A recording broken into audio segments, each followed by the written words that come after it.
جا سيكي خوش لە راپۆرتێکی نەتەوەی گرتوەکانە ئاڵێ زۆرترین تونوتیژی لە نێوان هاوڕێگە خوازەکانە بووە لە تونوتیژی خێزانی هەر بێگاڵتە راپۆرتەکەڵە تونوتیژی خێزانی زۆرترین تونوتیژی لە نێوان هاوڕێگە خوازەکانە بووە یعنی کابرای ژن و کابرای مێهرجان کابران زۆرترین تونوتیژیان لەسەریە کردو ئەو راپۆرتی خۆیانە یعنی بڕۆی شتانێک بکەی حیوانیش قێزی لێ بکاتەوە دەگمەن حیواناتە بینی بڕوا بەلای نێرینەی خۆیان تۆ بێ ئیدعایەوە بکەی عەقڵ هەیە و تۆ لە حیوان باشتری و ڕێز لێنراوە وەلەقەد کەڕەمنا بەنی ئادەم باسی مافی مرۆڤ بکەیت و کەسی بڵێ وەڵا بە هاوڕێگە خوازی بکەین باشە ئەمە بەرهەمی کێیە بەرهەمی دیموکراسیەتە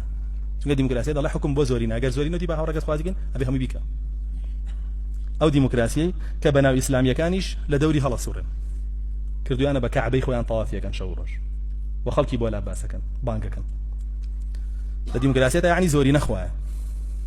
شتێک نییە ناوی ڕەب العالەمین بێ جاگەر بە دیموکراسیش حکم بکرایە هەر لە سەردەمی نوح تا ئێستا بۆیە هەرچی پێغەمبەر هەبووە لەناو ببرایە چونکە کەمی نەبوو ئەوانی کە شوێنیان شکەوتون هەموویان کەمی نەبوون بۆیە ئەم هاوڕێگە خوازیە حەزەکەم زان کە ئەوەی سەلامان پێکەنیندان پێ بە شتێکی ئاسایی بێ بەلاتانەوەی بڵێ خۆم لێی دوورم سبەینێ وای لێیە کە هەر حەزی لە نێری نەبوو داوای مناڵیژەکە دوای مناڵیژەکە ئەڵەیشم بۆ حەڵالکەن ئەنجانەوە بێەوەیە کە لەوانە مامۆسای کوڕەکەت بێ لە مەکتەب ئای قۆڕی بەس زەواجی لەگەڵەکان تۆ نازانی بۆیە زۆر خەتەرە بەڕاستی کە ئینسان دوای هەوا و ئارەزوو کە شتانێکەکە حیوانی شەرمەزارەکە هەر حیوان بە حیوانی خۆی شەرمەزارەکە قەت حیوان جورئەتەوە ناکات شتی وا بکە هەوا و ئارەزوو خوای پەروەردگار هۆشداری داوە بە پێغەمبەران لەبارەیەوە کە بە داود دەفەرمێ فاحكم بين الناس بالحق ولا تتبع الهوى فيضلك عن سبيل الله هەوا و ئارەزوو ئەگەر گەشت بیتە مەرتەبەی پێغەمبەرایەتیش دوای بکەوی لەناو دەبا فۆتێنە بۆ سێرەکەی خوای پەروەردگار و کەسانی دوای هەوا و ئارەزوو کەوتون کە سەرۆکەکەیان بەلعامی باعوڕایە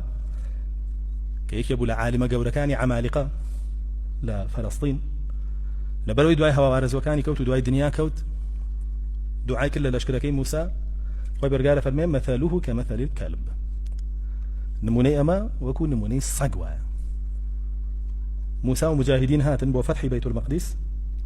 بەلعام کە عالمیان بوو زۆر لە خوا و نزیک بوو دوعای گیرا بوو هەستا تعەسوب و دەمارگیری با بڵێن عەمالیقایەتی گرتی لای خۆمان بڵێ کوردایەتی گرتی ڕۆی دوعای کرد لەکێ لە مجاهیدەکان ئای خوایە لە ناویان بەری وان لێکەیت و خوای پەروەردگار کردی بە سەگ نمونەی بە سەگێنایەوە لە قورئان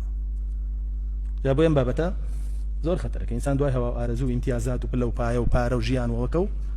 ئەیتر تیاچێن نمونەی وەکو سەگی لێ وەکو چۆن خوای پەروەردگار باسی کردەوە بۆمان لە قورئانە بۆیە بەڕاستی